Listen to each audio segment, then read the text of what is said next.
precious souls to fulfill their dreams in the midst of the darkness. You shine so brightly. Did you know that you lead the way to renewed hope from the prisons of despair and sorrow? You are a hero. What is up, everybody? Thank you for tuning in to Just Rashatta. Welcome to my podcast. I'm super excited to be embarking on this journey, and I got my bestie here. Hi. Your girl Bonnie B. And this is gonna be totally informal conversation, really. Sometimes I'm gonna have her, sometimes it's just gonna be me, sometimes it's gonna be my husband, sometimes it's gonna be my daughter. It's just gonna be a couple of different people, kind of jumping in with me. But I really wanted to do something where we could share our life experience as believers in Christ, living real life, and what that looks like, what that has looked like for us, and not turning to the left or to the right, but really focusing on staying on the straight and narrow path. And so sharing some of our tips, our life hacks, I'll also be talking about business and some of the businesses that we do and that other people are partaking in entrepreneur life, and also, just life in general. Sometimes just about children, having children, and not having children, birth experience. I look forward to, sharing my testimony in a lot of different areas. And so I wanted to, that's why it's called Just Rashatta, because it's a lot of stuff that goes on in my mind, and I'm getting it out to y'all, and so y'all get a sneak peek of what goes on in my head. But today we are going to be talking about a work-life balance from a Christian perspective. Like in the corporate world, even in the entrepreneurship world, they talk a lot about work-life balance, especially for women. I don't think they talk really about it a lot for men, but mostly for women, because when you have a home, a lot of times that comes with a husband and children. But even if you're single, there should still be a work-life balance. You shouldn't be a workaholic. You should be out having fun and doing something that is productive outside of working for a job, or even for your own company yourself. I think you should be able to be doing something, a hobby, or just getting out there and fellowshipping with other believers maybe. But at the end of the day, there has to be a balance between both, because we got to make money to live around here, and at the same time, bills don't care nothing about you wanting to go and have fun. So you still have to have a balance between that time with children, husbands if you have husbands, and all that good stuff. So we're going to be talking about that a little bit today, and how, for Bernie and I'm a mom with a with a family. I have a husband as well who's in ministry. So my work-life balance looks a lot different than Bernie being a single mom, right, and having one child and not having a husband to tend to as well. And what those things look like for her, what those things look like for me. So, I guess we can get really into it. Like, I know you had some points you went through, and you got, we also planners, so we be like planning out stuff, y'all know. So the one thing that stuck out to me about work-life balance is priorities, and making sure that you prioritize those things in your life. And while we were thinking about this subject, and then while I was thinking about this subject, I thought about a time where work and my career was a priority, even though I was a single mom. I go back to the time when Jeffrey was in kindergarten, and I was getting up and dropping him off at daycare at 5:30, and then working a 12-hour shift in the medical field, and not coming home to pick him up until 7 o'clock. And then, by the time you get home, it's like you're tired, you just want to get him in bed, and then we got to do the cycle all over again. And realizing that the time, it felt like the thing to do, because of course you need to make money in order to pay bills and to make sure your child has everything that your child needs. But at the same time, it negatively impacted my son. And at the moment, I didn't realize that until probably his first grade year, how much of an impact it had on him. My son went from being able to read by the time he was 2.5 to fluently speaking, to all of a sudden, out of nowhere, he developed a speech impediment. He started stuttering. And it's like the information and things I knew that he knew, it was like he just seemed to not want to do it. He was no longer excited about learning, no longer having fun, and actually struggling really hard in class. And it equates to, not only did he have a teacher who was pushing him in the wrong direction, but because I was so focused on working, I would work Monday through Friday for 12 hours. Because I was a supervisor, I was also on call on the weekends. So even when I'm at home with him on the weekends, I'm still stuck to my work phone, my work computer, and my hotspot, because at any moment I can get a call from a doctor, or I may have to do an urgent patient care placement. So I really wasn't truly focused on being at home and like present at home, because you can be at home with your family, with your child, but not actually be present in the home. And so I struggled with that a lot, to negatively impact my son. It took first grade when the teacher was like, yeah, I met your son in kindergarten, like his teacher called his name so much I thought he was a troubled kid, but don't know if you ever knew, but he just really didn't like coming to school. It's like, what?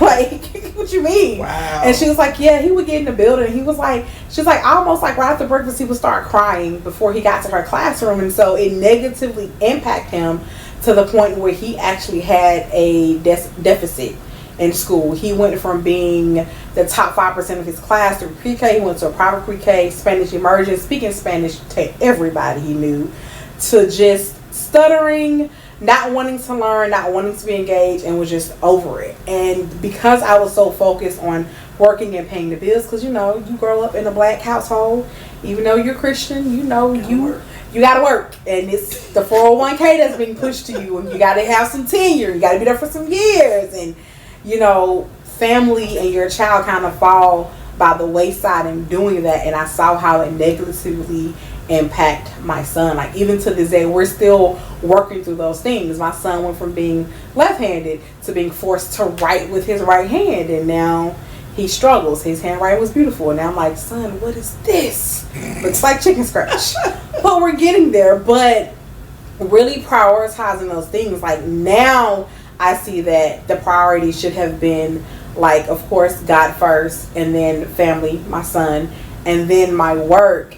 That's important. So now people laugh at me when they see like my Google Calendar and they ask me to do something, like, let me check my calendar, because I literally schedule everything on my calendar, not only because I'm a planner, but it helps me to balance and prioritize those things that are important. So you get to say no.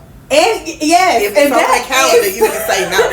That is that is so important. Being able, right, to say no, because like people like, put it on the calendar, because you can be like, they ain't got to know what's on the calendar. You ain't lying, it's on the calendar.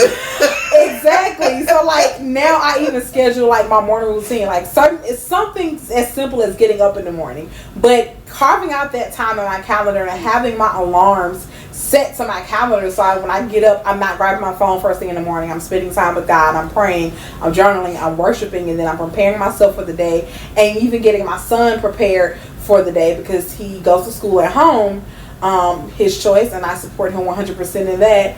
But it just helps you to really understand what's important. Like, my phone went off today, and I'm like, oh snap, I'm supposed to be doing business graphics right now. It's like, oh, it's 12:30, it's my business graphic time. And that's so that I can get those things I need to get done, but I can also prioritize spending time with my son. Like, literally, I have dinner scheduled with him where either we're cooking together or he's cooking.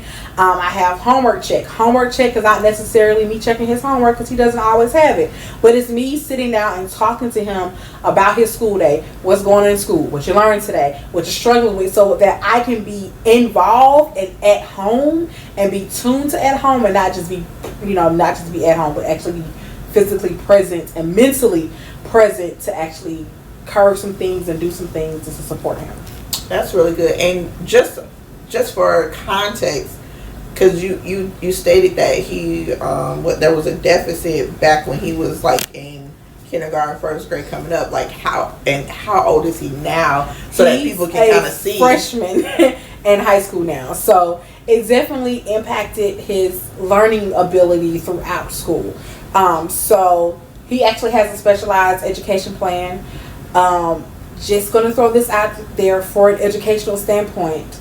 having an IEP or individualized education plan or being in the exceptional education program does not mean that your child is slow. It just means my student has a different way of learning, and I need to put things in place to support where he is and how he learns so that he can get everything he needs. Right. So, because gone are the days where, well, I know they do still have the little small buses and everything, Right. but when your child is, every child learns differently, Right. and so if you have your child in a public school setting, which is something that I kind of lean against, just True. simply because I want to be the biggest influence in my child's life.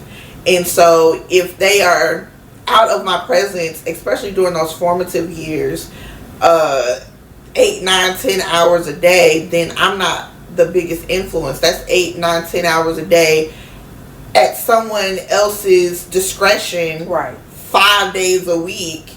And then I have them for 48 hours Pretty much on just the weekends.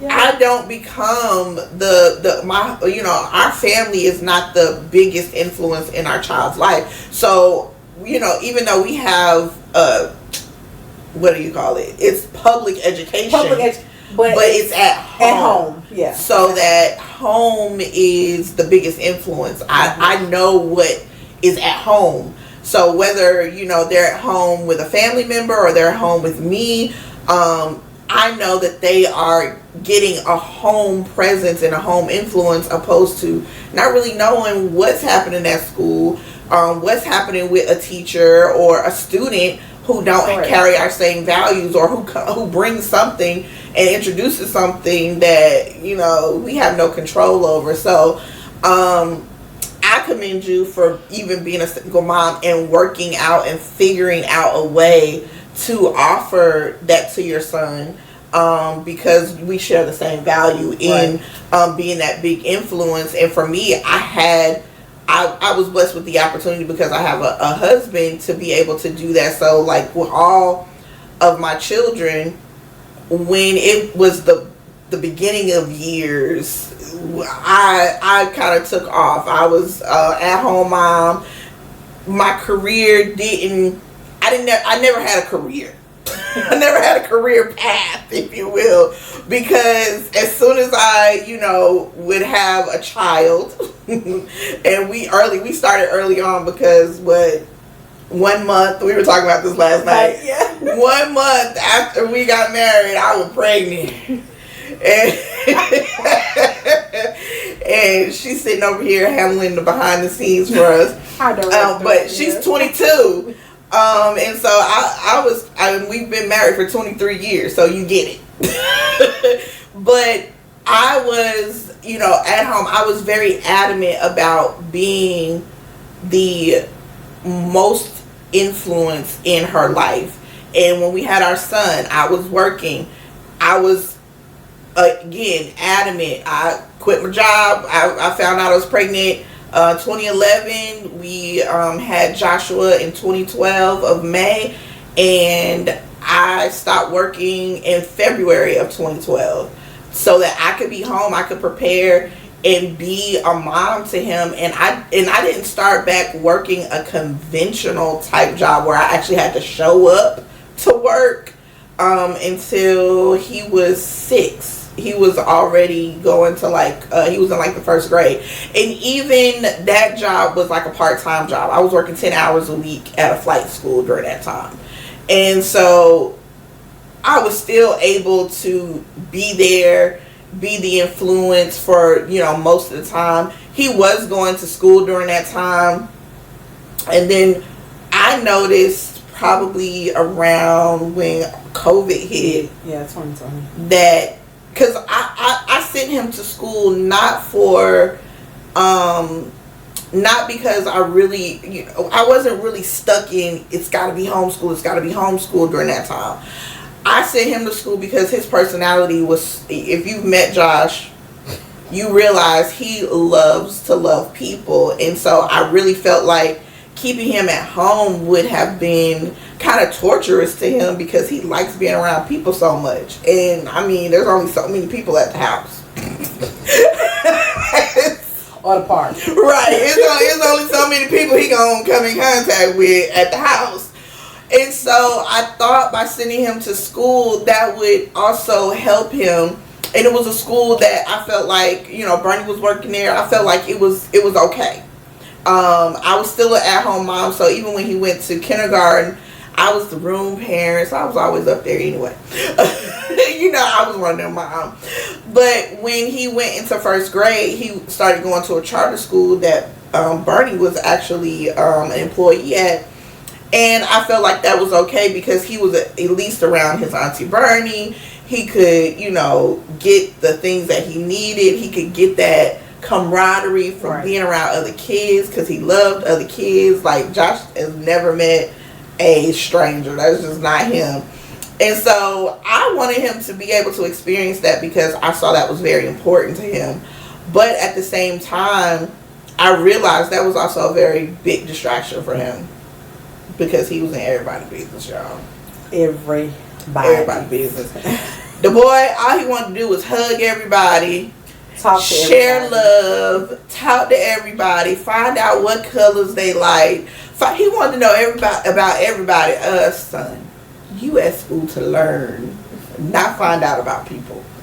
So while everybody loves Josh, you know, like everybody hate Chris, everybody loves Josh. Right.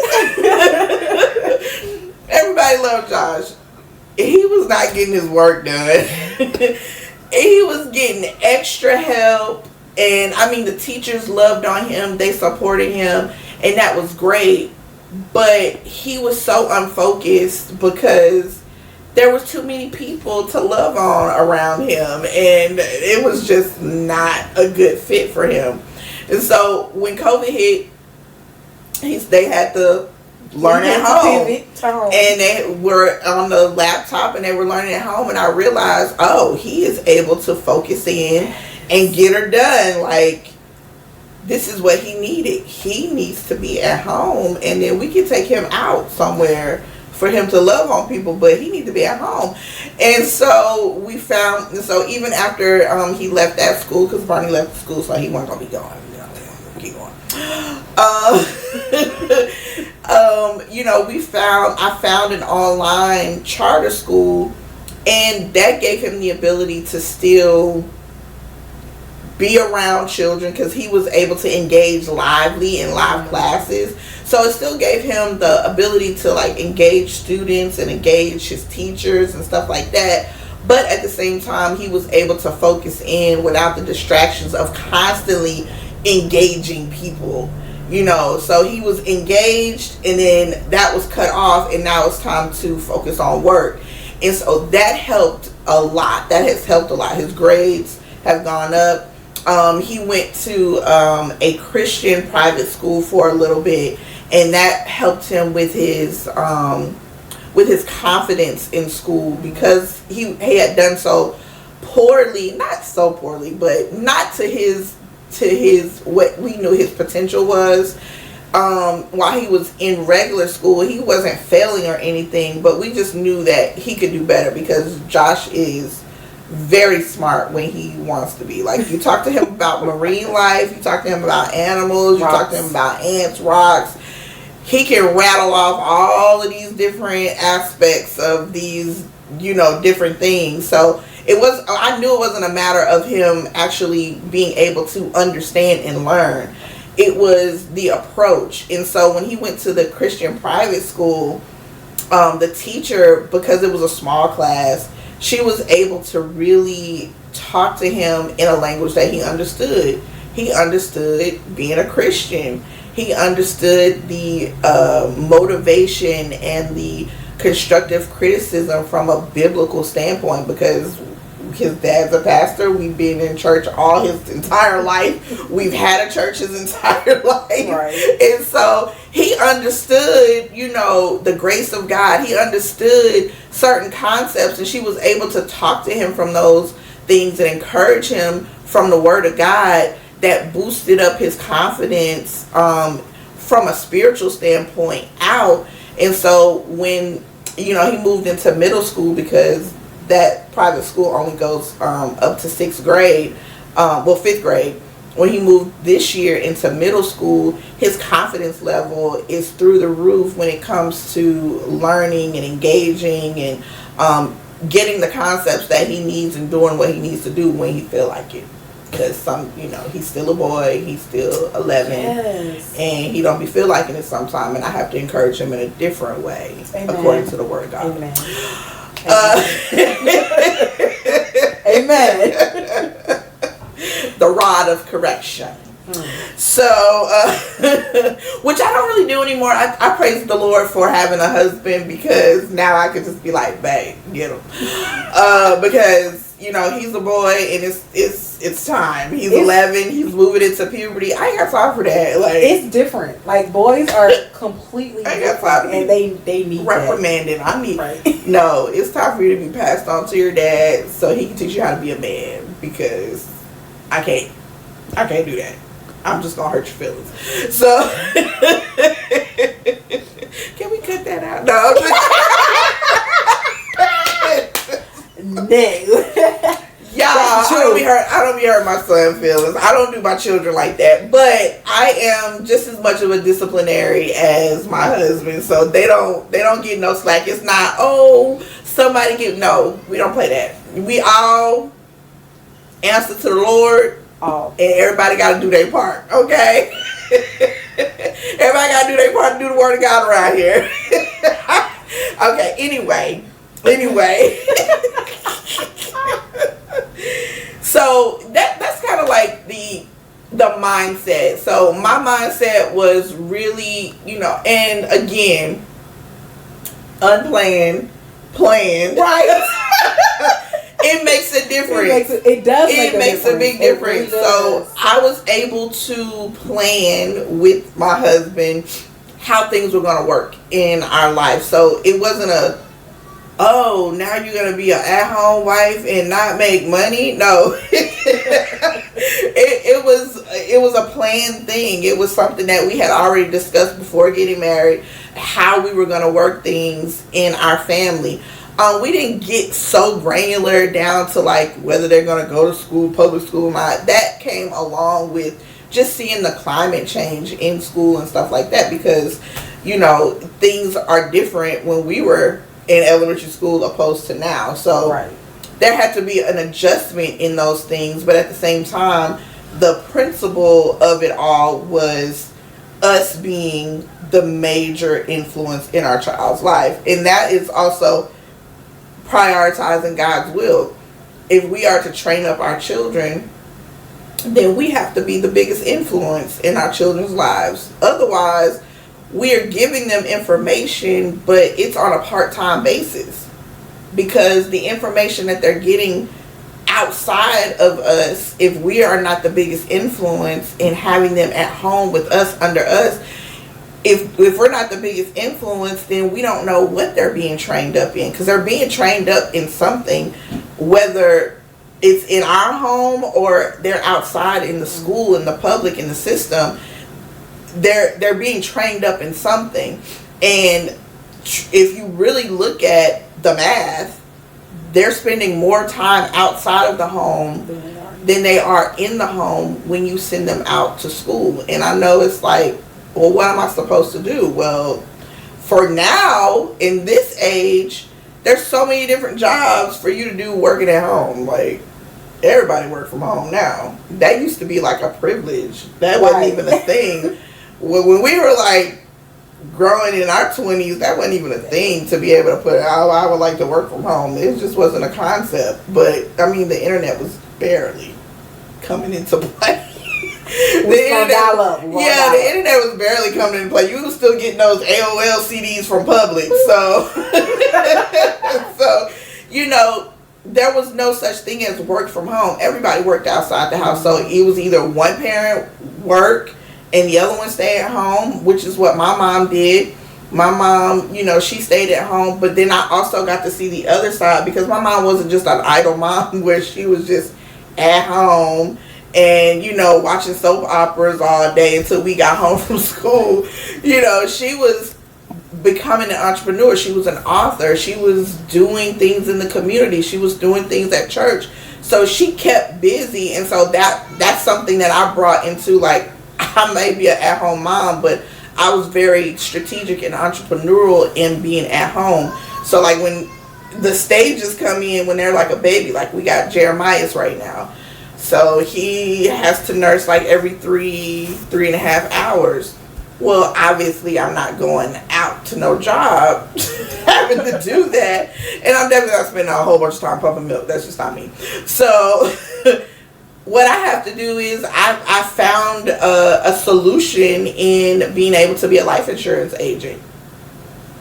Before that, I was doing personal assistant, where only thing I had to do was like do stuff at home and maybe show up to do grocery shopping for her at times. But those are things I could take my child with me to do.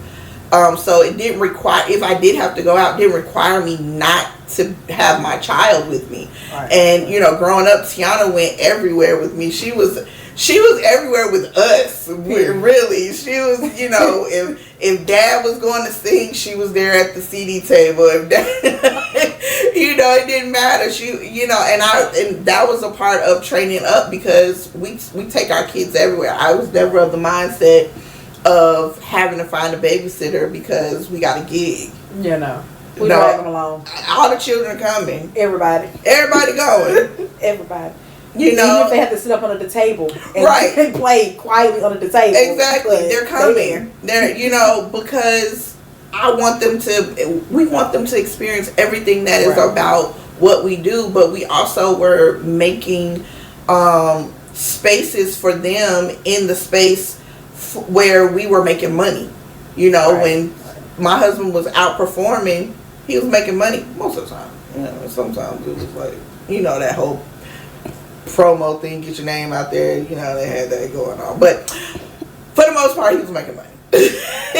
So he was being paid. So we were there. And then if we weren't being paid, we were selling CDs. We were, oh, child. The stories, y'all.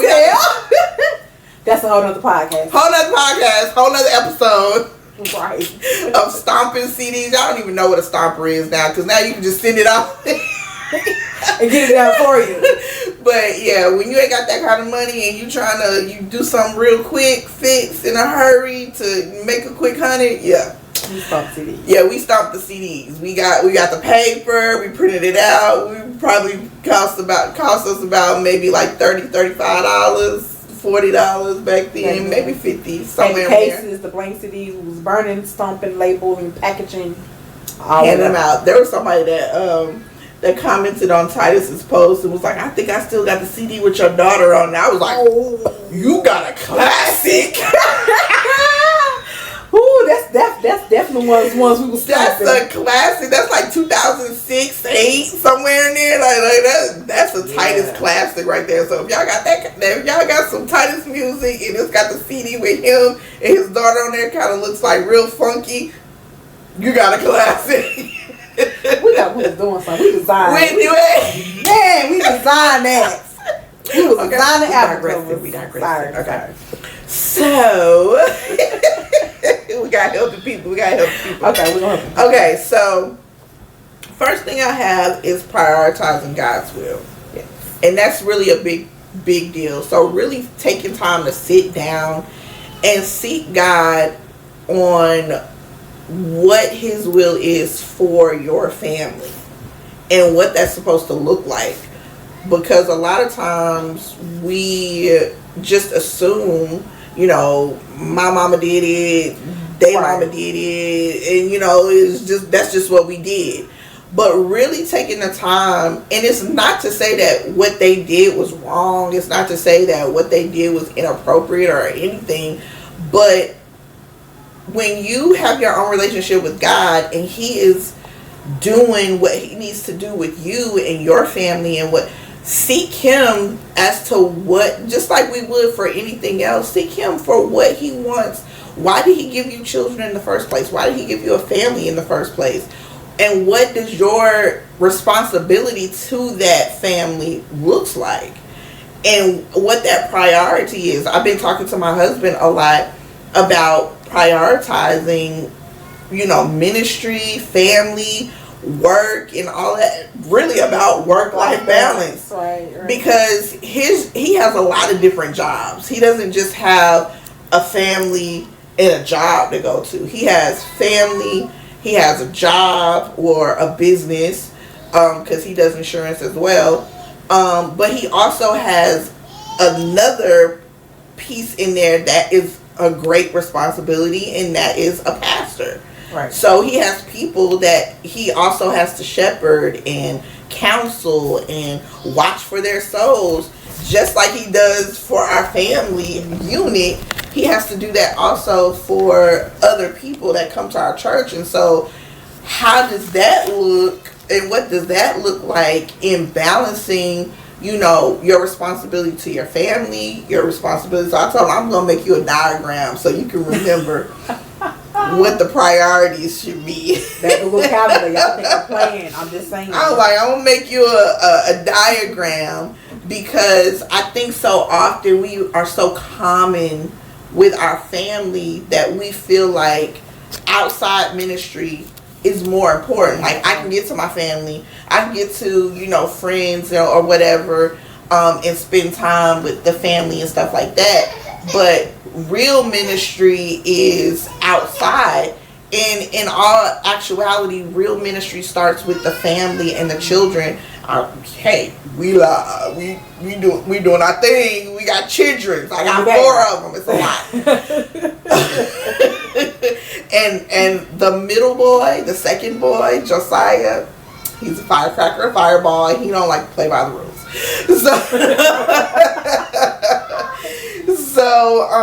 But back to what I was saying. We feel like ministry outside is more important. Right. It feels more important. It makes you feel better. It makes you feel good for a lot of people. And I think for my husband, it's not I love doing outside ministry better. It just feels like it's more important. It feels like it's a weightier matter, because your family, again, we feel like it's common. It's like, I can always talk to my family. I can always find out what's going on with my daughter. I live with her. Right. But then you start seeing the hours and the days start passing away before you know it's 2 weeks and you ain't said nothing to nobody. You ain't seen nobody. And so, and it becomes very easy to feel like taking time out with your family is almost luxury. It's almost like a vacation, when it's not. Taking time out with your family is just as important in ministry, and a ministry, as ministering to people outside of your family who may need your counsel. And so I got this early on, but my husband has a big heart, and most people don't know it because they just like, Titus just be like cut through the word, but he has a big heart for people. And so if somebody's in need, that's going, in his heart of hearts, that's going to take precedence over anything else. What's going on, he gonna stop everything and he gonna try to fix it for you. And sometimes that's not the most expedient thing, because in ministry, people are always pulling and tugging at you. They're always trying to get your attention because there's so many of them.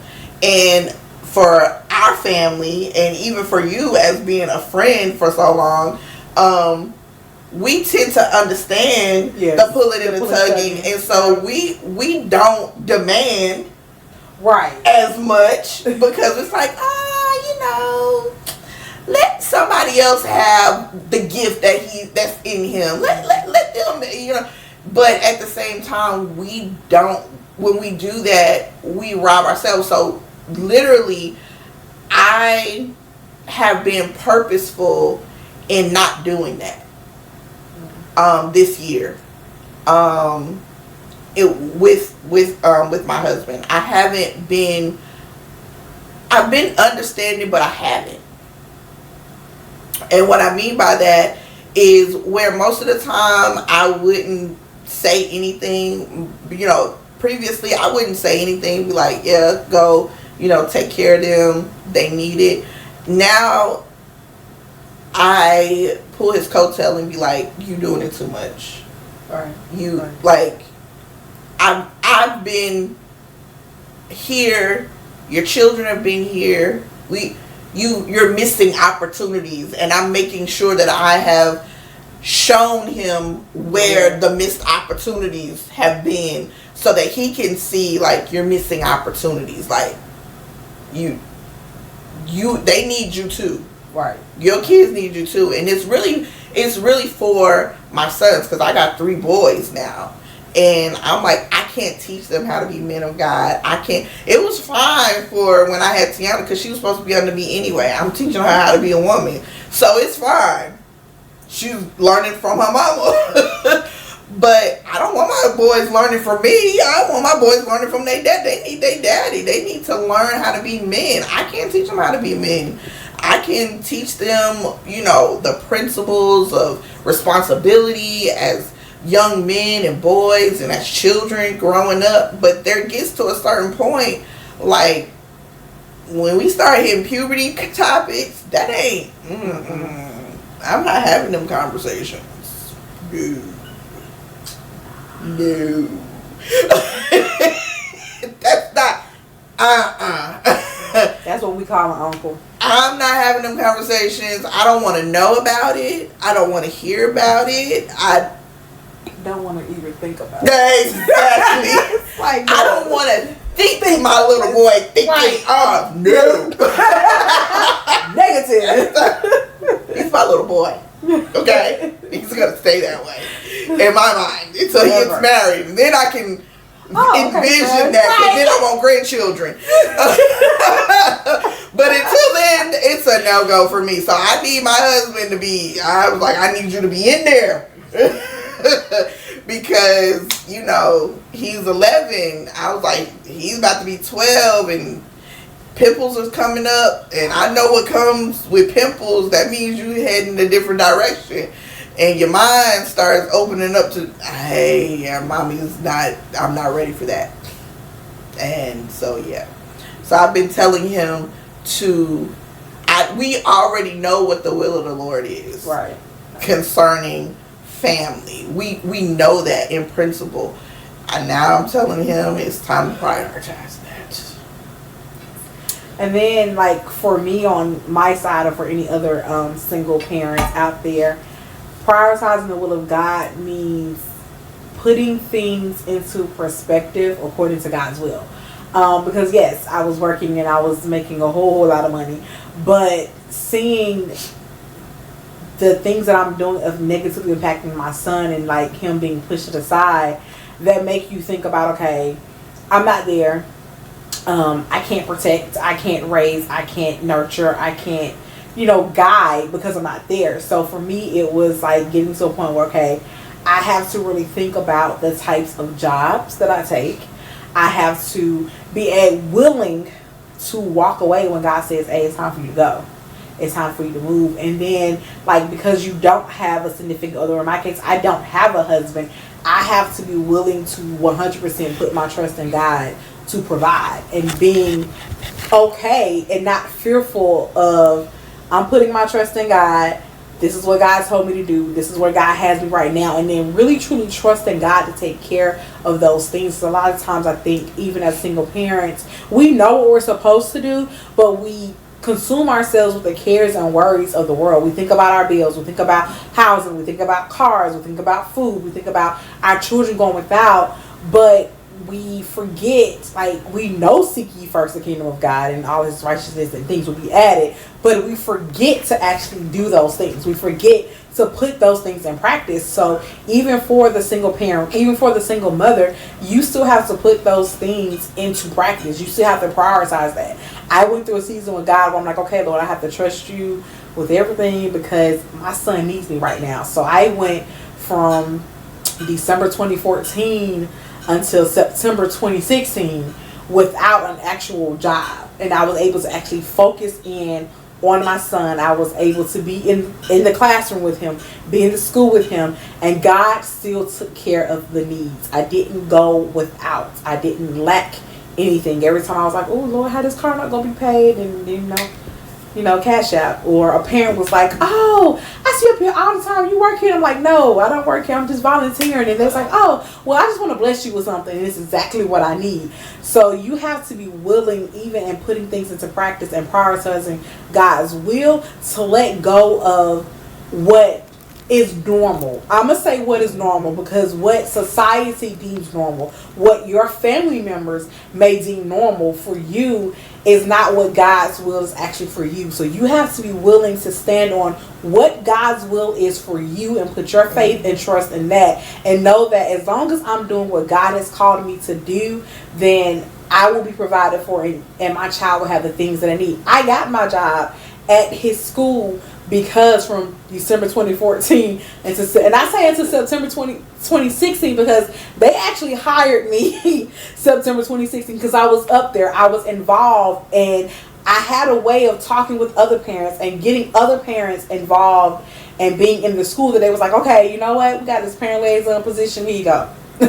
So I was still being able to be there with my son, but it wasn't until I prioritized God's will and actually even prioritized family, like my child, above a job and a career, that things opened up, and God laid the path. It's like, okay, thank you for trusting me, now here. That's beautiful, because people can see how that would work, in a situation like I have with a husband and a wife, and somebody's home with the kids, blah blah blah. But to see that from a dynamic, from a single mom's perspective, and you really being able to show the trust in God, and like you said, prioritizing your child. The Bible says children are a gift from God, so you don't think God ain't gonna help you maintain that gift? But it takes faith.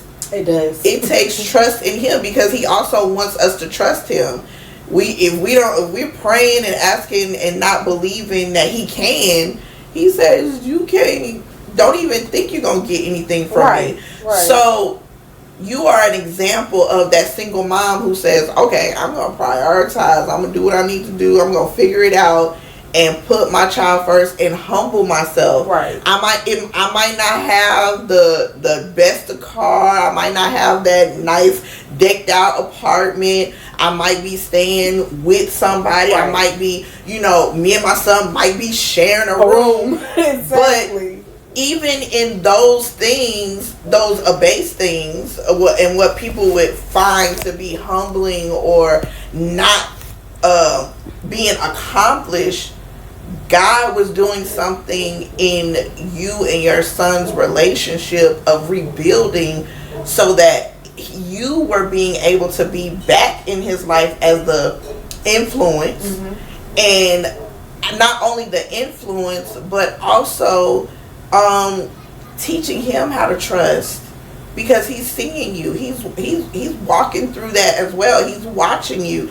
So he is vicariously building a relationship with God as you do the same. Right. And so this is a part of the training up your child in the ways that they should go, because there are things I talk to my husband all the time. Our children learn from what they see us do and what we tell them, but they also learn from the stuff that we do that's not necessarily for them on purpose, but it's just because that's what we do. So me and my husband, we've lived a life of faith and trust in God, and that wasn't something that we necessarily sat down and said, okay, Tiana, Josh, we live a faith of trusting in the Lord. We're gonna trust God, Right.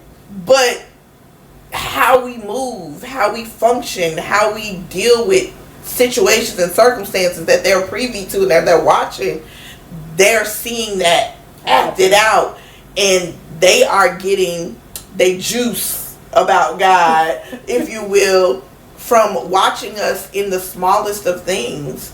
And I tell my husband all the time, I was like, yeah, so it's the things that we are not thinking about that they're also absorbing too. The things that are a part of our personality and things that are part of our character. So while you may think that I'm telling them to do this, but your character, how you function, right, ain't quite like that.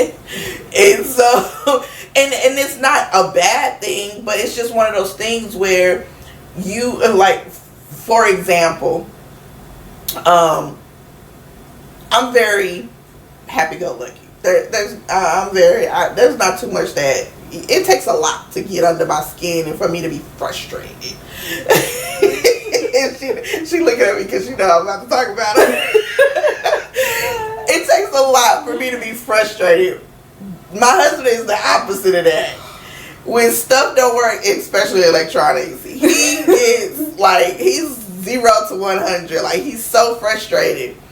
Well, at the same time, I'm thinking, well, my daughter, she been around me.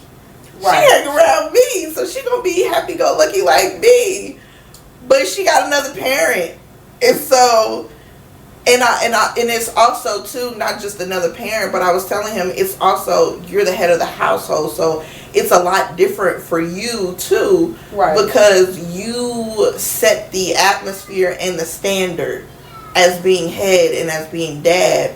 So while there's a lot that she can glean from me, there's always this subconscious thing to make sure and to want to be like dad as well. It's just in children. You can't get around it. Whether they're female or male, if dad's in the house doing his job, the children are going to innately want to be like dad. And they're going to want to please dad. And so I was like, so while there's this desire for you to have her be like me, right? You ain't like me. And she picked up you. Right. So while I'm going, child, just chill. I kind of feel like a surfer dude sometimes around here, because I be like, mellow out, dude.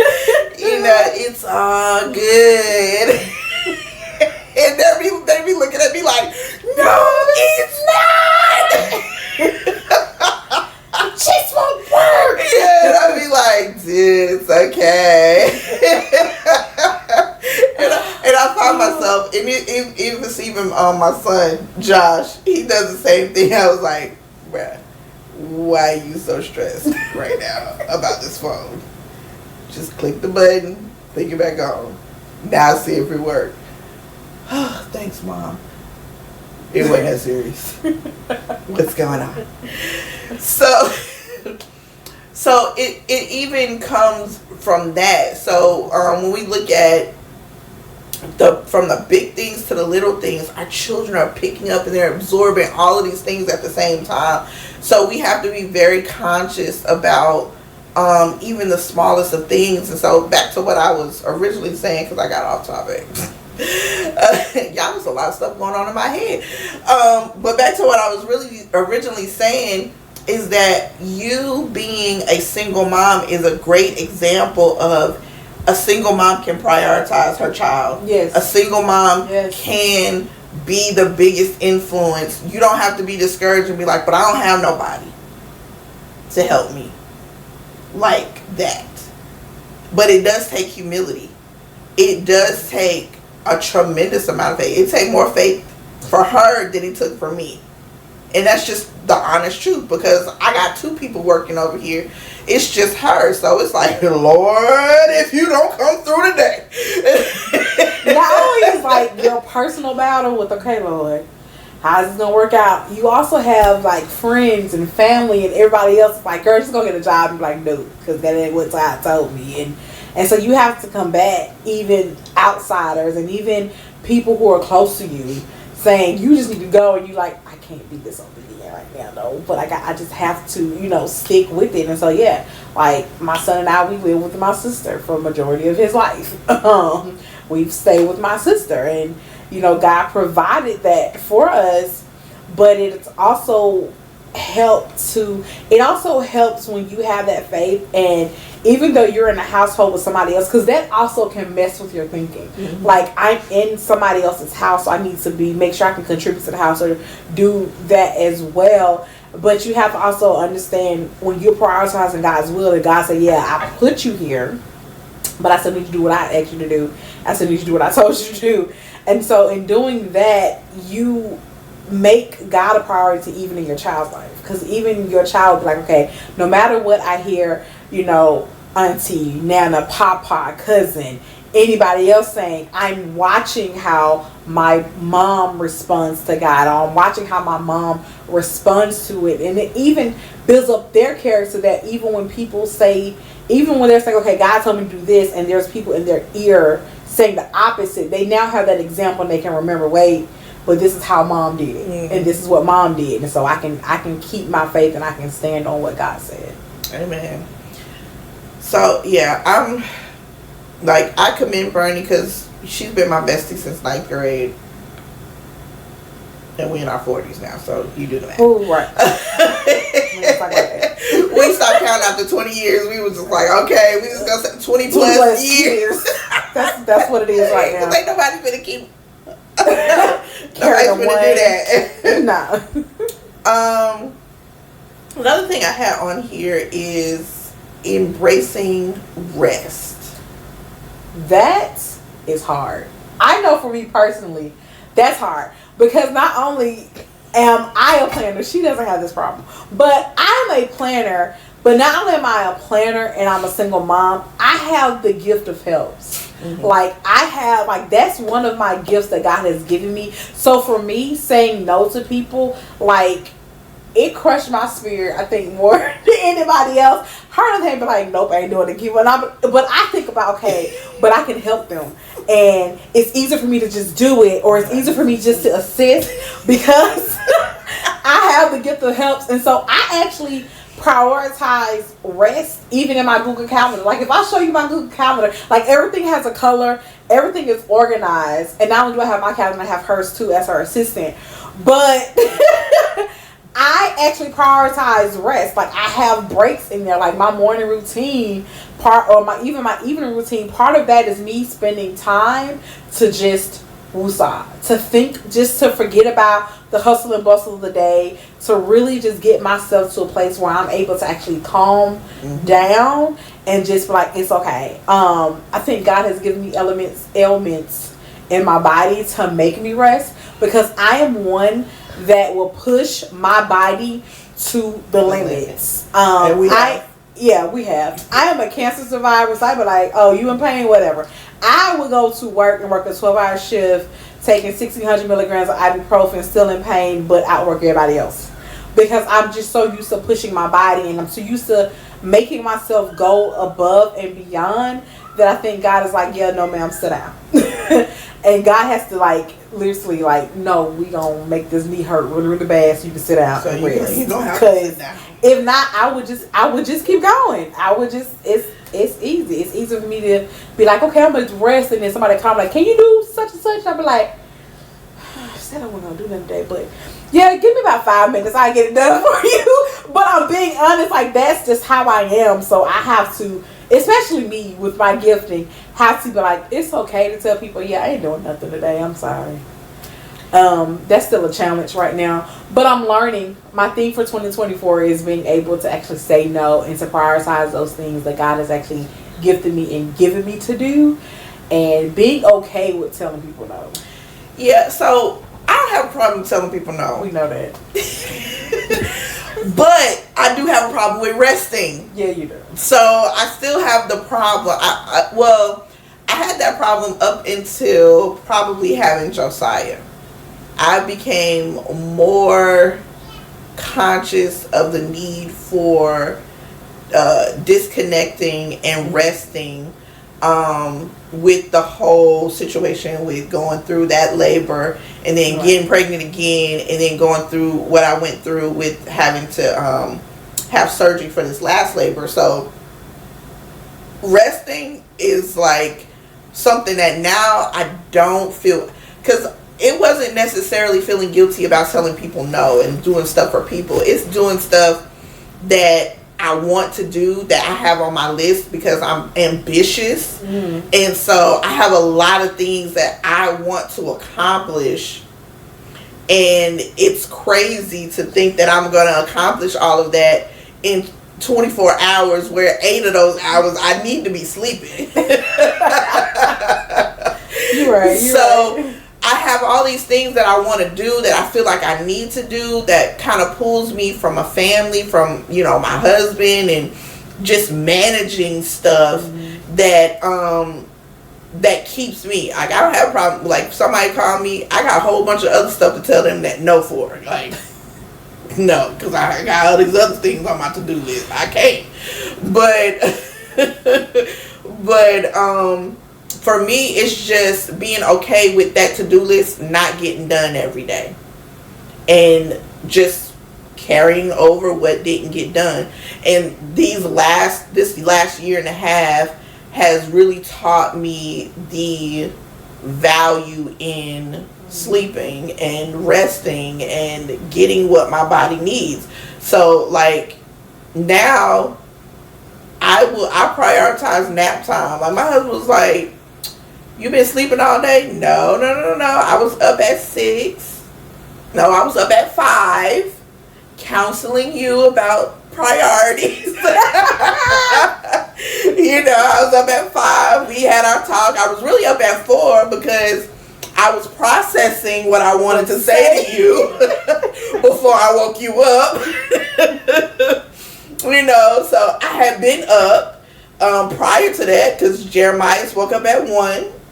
And then I put him, you know, and then I nursed him and put him back down. And then he had waking up again around 4. And so while I was nursing him, I'm thinking, and then I put him back in his bed. I'm starting to, you know, be more mindful of my space. And so I put him back in his bed now instead of just letting him sleep under me and getting comfortable with that, even though I do like it. So sometimes I do let him stay with me because I like my babies under me. But it is a hindrance. I've found, you know, just in this season, it's a hindrance to what needs to happen because he gets so comfortable that he won't sleep in his own bed. Right. And sometimes I need him to be able to sleep in his own bed. So I need him to be able to be flexible. I need you to sleep with me, but sleep in your bed too. And so, you know, I've been making it a point to put him back in his bed at least once, and not just first time he wakes up, he in the bed for the rest of the morning through the morning time. So I put him back, and you know, and the Lord, it was bothering me. Like I woke him up, and just you know, to talk about it, I woke my husband up and I said, Monday bothered me because it was a missed opportunity, but I couldn't put into words what was bothering me about Monday because I was asleep.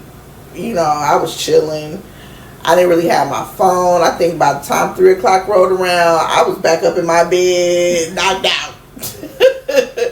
And, you know, I woke up maybe just before dinner time, but I was kind of looking at the dynamic of how the day unfolded between my husband and Josh. And, you know, I was telling him something rubbed me the wrong way, but I couldn't quite put my finger on it. And then while I was nursing Jeremiah, the Lord kind of just started kind of downloading, this is what you was really seeing, and just kind of opened it up to me. And I was like, oh, okay. And so after I kind of sat and I thought about it, and I was like, well, maybe I'm going to talk to him. I'll talk to him when he wake up. And I was like, nah. So I went on and woke him up. It was like 5 o'clock in the morning, and we talked about it, and he was like, oh, man, you are absolutely right. I get it. And he was like, there's going to be some changes with that. And I was like, okay, great. But, you know, I was up before then, and so by the time 2:30 hit, her sister was tired. After that, Jeremiah woke up again. I nursed him. Josiah comes, ninja kicks the door open in the morning because Josh taught him that, and so now he likes to ninja kick our door open, and he's like, Mom. And he knows that I have snacks in my room, so he goes from Mom, peace. And he's saying please the entire time he's in our room until I find something for him to eat in my room. And so I'm dealing with that. We're laughing with the kids. We're spending time with the kids. I'm talking to Titus, and he and Josh had gone out for a walk. So I had the children. I had Josiah with me and the boys. And so then I came down. I made pancakes. I made mini waffles for the boys. I made pancakes for me and bacon. And I cleaned up ate cleaned up. And then I'm washing up the children. So I'm doing all of this. So about 2:30, I'm tired. Okay? I'm tired. Now, normally, I would have just pushed past the tiredness and be like, no, because I need to go ahead and try to get some schoolwork done. Right. Or no, I need to go ahead because Titus wanted me to do this document for him. Or no, I need to go ahead and try to finish this or finish that on my to-do list. I was like, but no, I'm going to sleep. And I went to sleep. And I enjoyed my sleep. And when my husband was like, you been sleeping all day? Nope. I've been taking care of kids half this day. And I slept for the last 2 hours. But before I would feel really guilty. Right. For sleeping in the middle of the day. Like, who? You sleep at night. Don't be sleeping in the middle of the day. But I spent half the night up. If you really, look at it, I spent half the night. Like, I need a nap. Like, I'm nursing. I need a lot of energy to do the things that I do. And so you have to take care of your body. So you have to prioritize time to rest and reset. I'm not saying always be like laying around and stuff like that, but when you get tired, that's your body telling you that, hey, I'm tired. Right. I need to sit down somewhere, and just sit down somewhere because your body needs it. And that is a part of handling and balancing. Right. Because when you don't take care of those elements, then stuff start breaking down on you. Because the day before we're in question, the day before, I had a horrible headache because I didn't take the time that I needed. I was focused on all of the stuff that was on my to-do list. I didn't drink the water that I normally drink properly. I didn't eat properly. So then that next morning I woke up with a headache that I couldn't even see straight. Because I was dehydrated and malnutritioned because Jeremiah don't stop drinking milk just because I didn't eat enough. Right. So you have to be mindful, because you will start breaking down if you don't get the rest that you need. And sometimes it's not sleep. Sometimes it's just decompressing and pulling yourself and detaching for a minute so that you can, chill.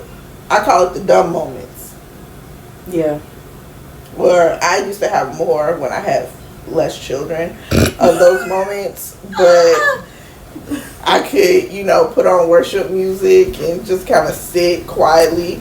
The house doesn't clear out as often for me these days, where there's no one in the house except for me. That just doesn't happen. So especially having 2 children, 2 boys back to back like I did. They were what? 18 months apart? Yeah, they're 18 months apart. The Lord's funny. I told the Lord that I didn't want to have any children after the age 30. He had big jokes for you. I had my last child at 42. Prioritizing God's will. And I got pregnant with my first son at 30. At 30. So yeah, the Lord's funny. Resting in, I guess, for me personally, is going to be that detaching, because I would lay in the bed, but my brain would be thinking about 5 other projects. Because I am creative, I'm thinking about designs, I'm thinking about journals, I'm thinking about scriptures, I'm thinking about, oh wait, snap, what else can I do? And then I'm also in education, so I'm thinking I can design this for this thing. And it's my mind just continues to go. And then there's no resting. There's no time where I'm just like, I'm just going to detach from everything. I'm not going to have a thought, like not an intentional thought. And I think a lot of times resting doesn't, like you said, necessarily mean always sleeping or resting. It could be for you just sitting in a quiet place with the lights off and not thinking about anything that's priority or that will be pulling on your emotions or your thoughts. Or even pulling on you, just being able to detach and be like, okay, I'm going to take, 45 minutes and just sit here in the peace and quiet with my worship music on or my gospel jazz, and I'm just going to be. I'm just going to breathe deeply, and I'm just going to be. I'm not going to think about nothing. I'm not going to worry about the phone is buzzing over there. I'm going to put on Do Not Disturb because you do need that time where you're resting. And part of being balanced is prioritizing things, but it's also being able to take a break and knowing when you need to step away. Right. And being okay with stepping away. Yeah. Like 100% being okay with stepping away. Being okay with like, you know what? I need a day. I don't care if I have to go to the park and listen to the birds, but I need this day, and I'm going to be okay with that. Especially when you work. Like, use your PTO and use your time off. Right. Because you showing up and having perfect attendance at the job there's no merit in that. That's only for you in a pride thing. Right. But what happens is, unless you leave a job and they pay you out, that's great. But at what cost? Exactly. Like, you were never attached from the job where you took time off to just not have to worry about the office. Because I'm telling you, if you drop dead, that PTO, all of that, it ain't gonna matter to them. Away. They gonna put somebody else in your position. They're gonna send a card to your family, and they're gonna be like, "Man, she was a good one," and move on. The company itself is gonna move on. So especially if you have a job, take your PTO. I remember when I worked for the state, like, I used to, they gave you the day before and the day after, the day before and the day of a holiday. Well, I would save up my PTO so that I could take whatever day, because it was always all connected to a weekend. Yep. So I would take that Thursday all the way to that Monday. So all my holidays was Thursday to Monday. And I didn't care. Like, I put that in at the beginning of the year. Like, I looked at all the calendar days and I just wrote out, I need these days off. And I submitted it. So don't act like you didn't know. Don't act like it's a surprise when I don't show up on Thursday, Friday, Saturday, Sunday, Monday, Tuesday. Monday, I show back up on Tuesday. Right. Like, don't be surprised. Because I wanted to make sure that, working for defects, that's already a stressful environment. Ooh. So, I wanted to make sure I had the time to decompress. And what they had, like, how many holidays? 9. We had 9. So, 9 state holidays. That was some good rest. That was some good rest. And I still had sick leave and time left over from that in case of emergencies and stuff like that. But that just goes to show you, like, you can take that time and be strategic with taking your time. Like, I had more time to do, the being alone and just resting with the music. Now more so because I have 2 little ones. Instead of being alone, I normally take the beginning part of their nap and nap with them.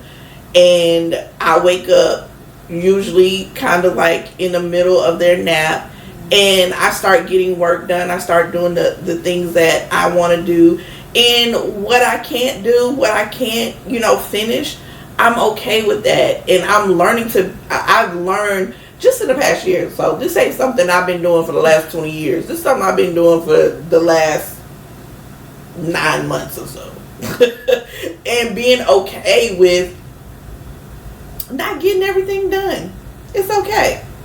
And I promise you, the world has not ended. in these 9 months where I have not gotten everything done. That's a good nugget. Like, just being okay with not accomplishing everything you want to accomplish in a day. I think a lot of times we put added pressure on ourselves because we do have our to-do list, and we think we need to check off every single thing on that to-do list for the day. And being okay with, like, okay, if I got 5 things out of 25 done, it was a productive day. I'm going to roll it over to the next day. But I think because of society too and the world, you feel like you have to be this superwoman or this super mom that can get everything done, and you put added stress on yourself, and then you beat yourself up, and then you put your body unconsciously in a state of stress where your cortisol level is always high, which is always room for that unwanted fat and that extra belly weight that we carry. And I don't know how all of a sudden I'm gaining weight, because you're stressed.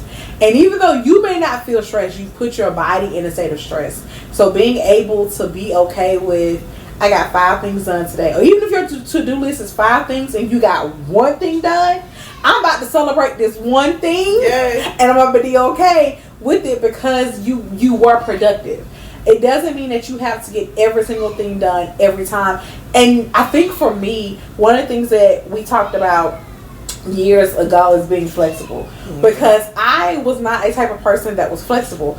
If this was planned for this day, I needed it to go the way it was planned that day. Like, I had no room for flexibility.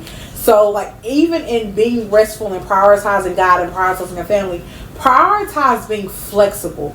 Prioritize being able to kind of go with the flow. It's okay if your day does not end the way you want it to. It's okay that you were working on a project and your boss said, hey, can you pivot and do something else for me? Like, it is not the end of the world. It's okay. Be okay with not things going exactly the way you want them to go in your mind. I mean, to be honest, that's life. And if you're prioritizing God's will, then you're trusting God to do those things in your life, and you're giving God room to do what he needs to do in your life. Like, I can guarantee you, it was never in my plans to be a single mother at all. That was not my plan. I was like, nope, I'm going to be married by 24, first time by 26. Like, this was not my plan for my life. However, I would not trade anything forward, but just being able to be flexible in your day. I think that's one of the big things for me, is being able to be flexible, being able to be like, okay, it does not have to 100% go the way I plan it to go. Like, I want it to be quiet time right now, and my child is playing with toys and making noise. I really want to be like, it's okay. Just woosah. It's okay. Be flexible. Yeah, I look at my to-do list as a guide. That's a good way to look at it. It's a guide on what needs to be done, but at the same time, because it's a guide, I am open to other stuff happening. So I'm not caught off guard, because this is just a guide. Like, these are the things, this is my wish list. Doesn't mean I'm going to be able to buy everything. Right. That's a good way to look at it. That's a time is way a to look at commodity it. that you can spend but not get back. Right. But so it's not, that doesn't mean that everything is going to be able to be bought with my time for today. That's on the list. But this is my wish list. If I had a perfect day, then I would be able to accomplish all of these things. Right. And so in being able to look at it like that, when stuff comes up or when stuff doesn't happen, especially when stuff doesn't happen the way that I want, or if I don't get anything done, it's like, then you have to reflect and see, well, what exactly did I do all day? Right. And so when you start looking at what you did, well, that wasn't on the list. I wasn't expecting that to happen. I was expecting this to happen. Then you realize, well, I had a whole day of unexpected things, whereas I was thinking my day was going to go like it was yesterday. Right. But today was nothing like yesterday. So if my day went like yesterday, then yeah, I probably could have gotten everything done. But all of these other things have been pushed and, come up in my day that I had to address, that now my to-do list had to go to the back burner because these things were fires that I needed to put out, and they took priority. And so I think really being able to, and y'all know, because I told y'all I'm like surfer dude around, so I don't get wound up very easily. I'll be like, dude, go with the flow. I'm so opposite of that. Well, that's what keep us balanced. Yep. That is exactly, because I am learning to be like, okay. But I need, hey, Rashatta, focus over here, right? Like, move this way. Like, I needed somebody like her to be my assistant, because I couldn't have somebody go with the flow, because we never get nothing done. So, so there's times where she's like, you know, no, we need to do this, and it need to be done. I'd be like, okay, mother. But at the same time, when we get to event day, or we get to, you know, the actual culmination of what we've been working towards, then my personality comes in, because it keeps everybody from blowing a head gasket because things aren't working well. My go with the flow, like, okay, y'all, let's bring it back, roll it in, and let's problem solve, okay? Yeah. Let's not focus on the problem, let's focus on a solution right now, okay? Let's not get out of hand. So my surfer dude personality is very helpful, because it keeps everybody calm, laughing, and it allows that tension to be released so that we can problem solve. And so now I can be like, okay, so since this happened, let's see about this, and this, and then she can take over and go, got it. Now she's got her to-do list again. We're going. We're moving. You know. Oh, that's exactly. And so that's kind of how it flows in my house. I be like, babe, breathe in.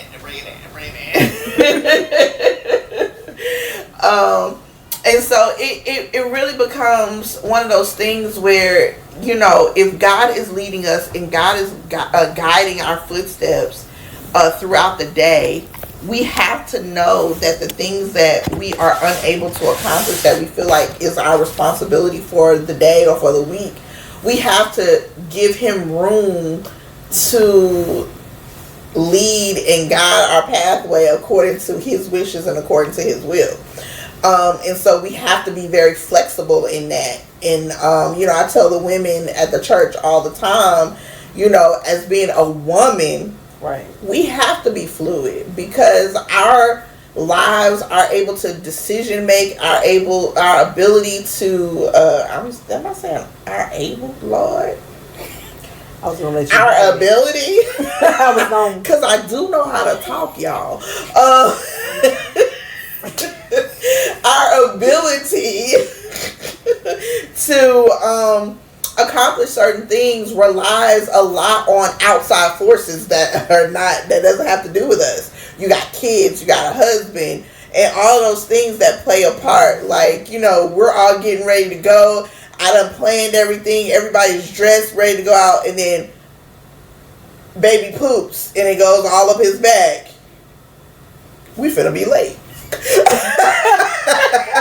You know, it wasn't anything that I did wrong. It wasn't bad planning. We were literally on our way out the door, but because he was in the car seat and it was too much pressure, now his whole outfit is yellow up his back. If you ever had breastfed babies, you know what I mean. You understand. Yes. And so now I have to stop. I have to dip him in the sink and, you know, wash him off, and that takes time away from where I thought we were on our way out the door, and now we sitting here for another 30, maybe 45 minutes while I get baby ready. And you know, and so we have to be able to be like, well, if the Lord didn't want me leaving out the house at that time, it must be for a good reason. And maybe if he would have done that in the car, then it would have been even a worse disaster. Right. Because now, if we're going to an event or an outside place, now where I'm going to be able to, you know, like actually get him clean to the point to where he, you know, is not everywhere. Because I remember when he did that at my mom's house, I was like, oh, Tiana, help me. It's everywhere. And we didn't even know how bad it was until we opened up his little outfit and was like, oh, it's everywhere. And my mom looking at me like, are you getting that on my couch? I'm like, no, Mom, calm down. My dad, Shanti, you getting that on the couch? No, I'm not getting it on the couch. But my baby just blew out this yellow poop everywhere. So yeah, that's the life of a mom, and you moms can agree and understand that. But if that would have happened in public, it could have been a disaster, because we wouldn't have been able to do what was necessary at home. But now he got it out at home, and we can have a successful event day or wherever we were on our way to, right. Without having that lingering unknown to us. So,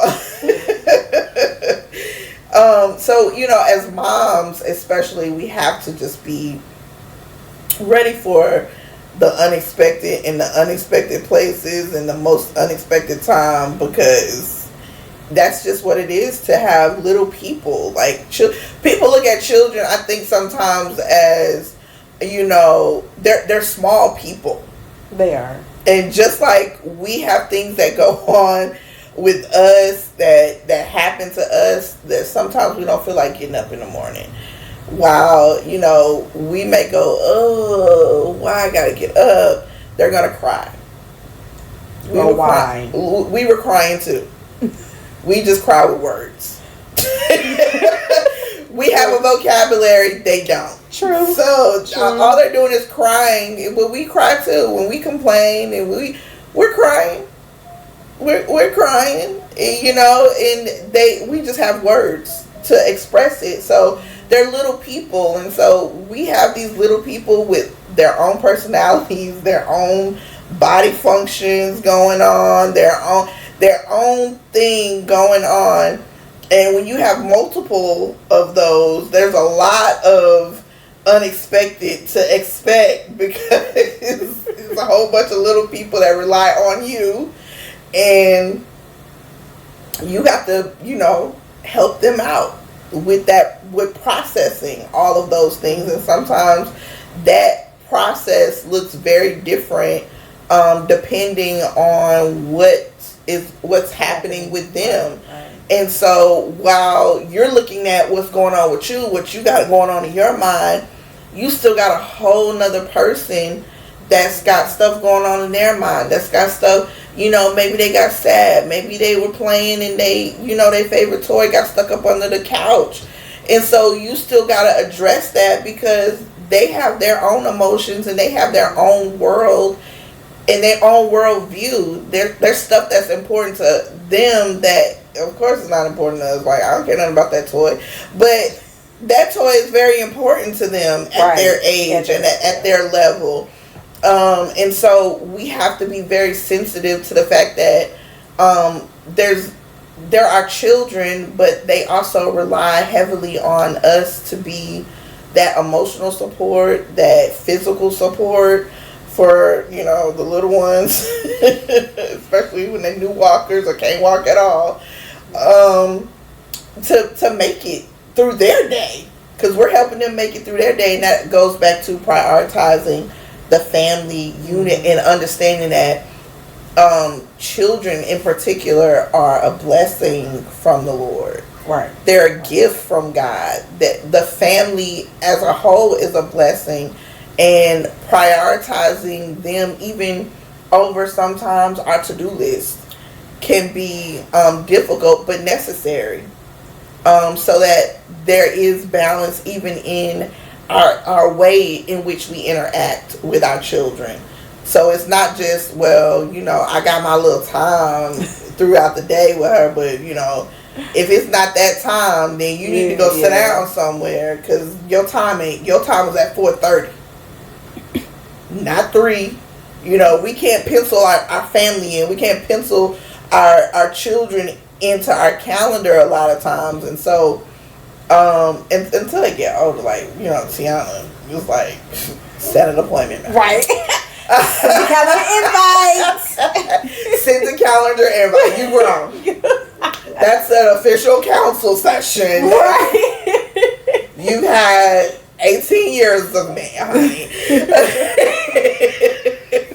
She still be trying to sneak her time in, without penciling it in. But, we have to prioritize those things outside of our to-do list, because those take precedent. Those really do take precedent in the things that we are doing and what we're doing for the Lord. Because at the end of the day, them or they are what's most important. So I have a question for, I would say for a mom, maybe even like the stay-at-home mom who's struggling balancing her day. Like, I know we're talking about work-life balance. Lord, what is going on today? Work life.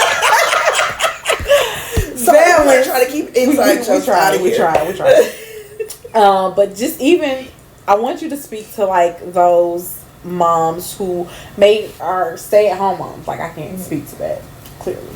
But those moms who are stay-at-home moms who have to balance the home life, because not to say life at home is not work. Mm-hmm. So how do you balance? It's definitely work. How do you balance the home life? Like, even if you, let's say, had plans to go take the kids somewhere and things are chaotic and didn't go as planned. Like, how do you balance your feelings, your emotions, and dealing with the children, and then still continuing on with the day you had planned? It really works in the same way of being flexible and being able to go with the flow. So work or homework, if you want to call it, mm-hmm. Is still not family. Gotcha. It's still not children. So, like, when you have homework, that's like cleaning the house, doing the laundry. That's stuff for the family. Right, that's stuff for the home to function. But that would be no difference if you went to work, because work is for the home to function. Right. So you have to categorize, like, doing stuff around the house mm-hmm. for the upkeep of the house itself as work. That's work. The life is the interaction that you have with your children, with your family, with the friends and loved ones. That's the actual life part. And so a lot of times stay-at-home moms feel like they have no life because they're at home and all they do is clean up the house. Well, that's your work. That's your job. What you do with your children is your life. That's a part of your lifestyle, if you will. Mm-hmm. So if you want to take your kids out, and we'll use the blow up example, it would be the same thing. Okay, well, it may have been pushed back, or maybe we missed it that time because my little human has some bowel issues. Right.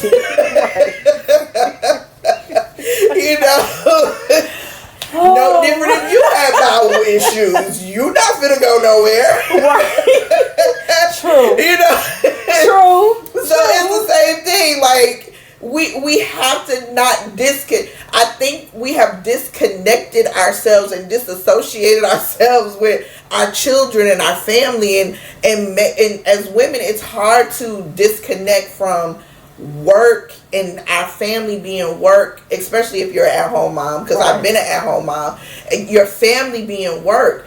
But I look at the way I approach being an at-home mom is the time that I spend with my kids, I try to have as much fun as possible. I used to tell my kids this all the time, like, we're going to have fun until you become disobedient and don't do what you need to do, and then I become the unfun mom. So that I did not equate what I did with my kids throughout the day as the work. Like, what I did with my kids, that was the fun part. That was the reward part. Like, me laughing and playing around with Josiah and playing around with Tiana, us laughing, us scrolling, sending each other videos in the same room with one another instead of when we could just show it to each other. You know, those kinds of things, that is the life. That's the fun. That's what breathes life back into me. I allow those moments to breathe life into me. And so it also is, and when you spend your time doing that with your kids, it also becomes an environment where we don't want mom upset because we lose the fun. We lose the excitement of her being happy with us. And so that also weighs in their decision making to do or not to do. Do I be disobedient and do what I know I'm not supposed to do? And probably now mom gonna be like, no, we could be watching movies, but you wanna sneak and watch movies when you're not supposed, you know. And so now I gotta implement punishment, when we could have just been chilling, you know what I'm saying? And so now that also plays in the back of their head, because now it's not like, well, mom's always fussing, she always saying clean up, she always doing this, and home is not a fun life. It's not necessarily, I don't want to make it seem like it's got to be fun, but home is not a place of life worth living for your children. Okay. So children should feel like they like being at home. They shouldn't feel like I want to leave home. When they at home with especially when they home at mom. Like when dad comes home, that's different, because he's the head. You can't do everything that you want to do with dad, because dad is, dad. He should be the one that comes in and brings the reverence. So nobody wants to be on pins and needles all the time. So it'd be like, dad's home, we can't be acting all crazy because we want to make sure dad all right. But for them being at home with mom, there should be a sense of security and relaxation and chillness for your children, so that home is not a place they want to escape. Because mom's always stressed out about trying to do school, not schoolwork, that's me, I'm doing schoolwork, but trying to do housework and manage me at the same time. Because even and I see how God has created this within me, but even something as simple as changing the diaper, it's not just, all right, gotta change this diaper, come on, put the baby down, we changing the diaper. That's mundane. There's no fun in that. So, we're changing the diaper, we are singing, we're talking about our legs, the things that are exposed, our legs, our feet. I'm playing peekaboo a little bit, but the boys gotta make sure they wrapped up first. Cover that. But we're playing peekaboo. I'm not just, hurry up and put them in the diaper so I can get back to what I need to do. Right. It's like, oh, you need a diaper change. Like if you've ever around me, I'm like, oh, you creating the stinky for mommy, or you're creating a gift for mommy. Are you done creating that gift? So poop time is not, oh, this boy done pooped again. It's like, no, it becomes a thing of interaction between me and my child, so that the things that I do with my child is not work. That is me interacting with my child, and I want to make that interaction as pleasant, as fun, as meaningful and memorable to them as they're growing up, opposed to me cleaning the dishes and washing the dishes and cleaning up the house and all that kind of stuff. All that stuff, that's work. That's how we maintain our home and make sure that it's a sanctuary for others and for our husbands, our significant others, and all that kind of stuff. That's how we maintain and rightly do with what God has given us. We do what we're supposed to do with that. But our children, everything should be an experience with them. And that's my opinion. Everything should be an experience. They should experience being with mom, or even with the dad. They should experience being with dad. You should be focused in on them and locked into the moment. And the moment shouldn't just be like a moment, like unless it's 3:00 in the morning, because we don't be doing none of that at 3:00 in the morning. When any of these kids do the poopy at 3:00 in the morning, it's like, look, all that talking, all that Google and gaga, it's not that time yet. It's not morning time. Calm that down, because we're trying to go back to sleep.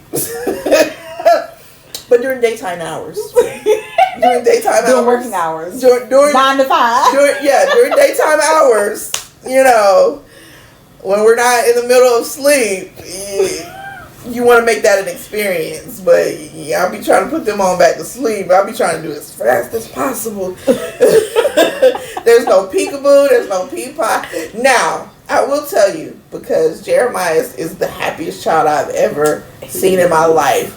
And his excitement when he looks up into my eyes and that big old smile on his face and he gets to talking, I am enthralled, okay? My little heart just melts. I'd be like, I do not care. It's 4:00 in the morning. Look at you.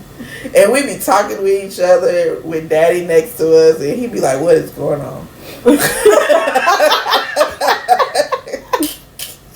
And I'd be like, Jeremiah just looked at me with this little cute smile. What are you saying to mommy? But the other three, that was not the case.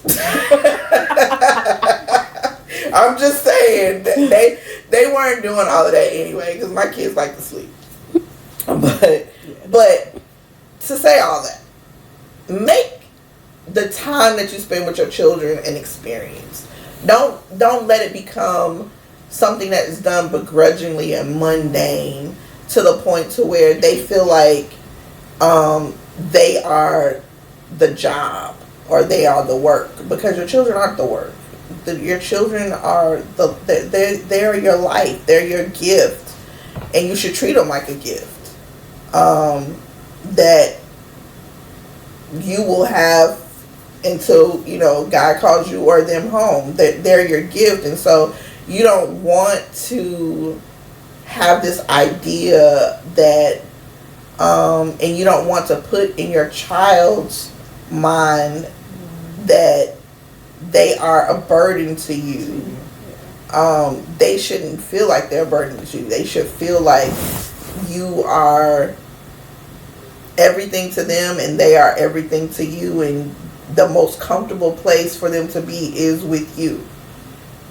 And I think, the fact that my 22-year-old is not trying to leave my house anytime soon says that I have, at least with her, done that job. Leave my niece alone, okay? I don't want her to leave, though, to be honest. I mean, until she gets a husband, then they gonna have to go somewhere. But, unless y'all found on hard times, you always have a place here. But no, I don't want her to go anywhere, because I miss her. Like, when she be going over her friend's house for the night, I'll be like, whoa, what's wrong with your bed at home? Like, how will I see you first thing in the morning? But because I miss my babies. But that's because I've made them, they are part of my life, and so I don't have that need to push them out of my life, because that becomes weird to me. I want them a part of my life because they are a part of my life. So I want them here. I want them around us. Y'all, I don't know if y'all can hear Rufus, but he's on the porch, and what time is it? It's almost, yep, it's his time. It's afternoon, and he's sounding the afternoon alarm. Yeah, Rufus. I didn't know roosters crow all day, but Rufus is one of them that does. So there you have it. He's like the church bell that goes off in an hour. When he's around. When he's not out foraging. So let me see. We talked about trusting God for His provisions. We talked about setting boundaries. I think we kind of talked. My last thing was about gratitude. Yeah. Sort of, kind of. Yeah. But being thankful that you have children. We touched on community support. We touched on reflection and prayer and being a good steward. Yeah, I think we touched on all 10 of my points on here. Look at us. So, yeah, like, we do want to hear your comments. Maybe you got some life hacks concerning work-life balance. Yes. This is definitely from a Christian perspective, because everything is really going to be from a Christian perspective, because we Christians. We believe in the Lord. That's what we believe in that Bible. And we believe that the Bible is not just a guide, it's an instruction manual for our life. So a lot of our concepts and principles and perceptions of things will come from the Word of God, because Amen. That is how we view things. That's how our world view is viewed. That's the lens that our world view is viewed through, is through the Word of God. And so a lot of the things, we're not going to sit here in chapter and verse you, but a lot of the things and the principles that we have talked about, even, today, have come from the Word of God and line up with God's principles for our lives as believers. But at the same time, we want to know what your thoughts are all together. And if you have any more topics that you want us to talk about, please feel free to share. And we look forward to really talking and coming back before y'all on another topic. Yep. Again on the next show. So thanks for tuning in, and until next time, peace and God bless. Bye, y'all. Did you know that you are a hero? You are a hero.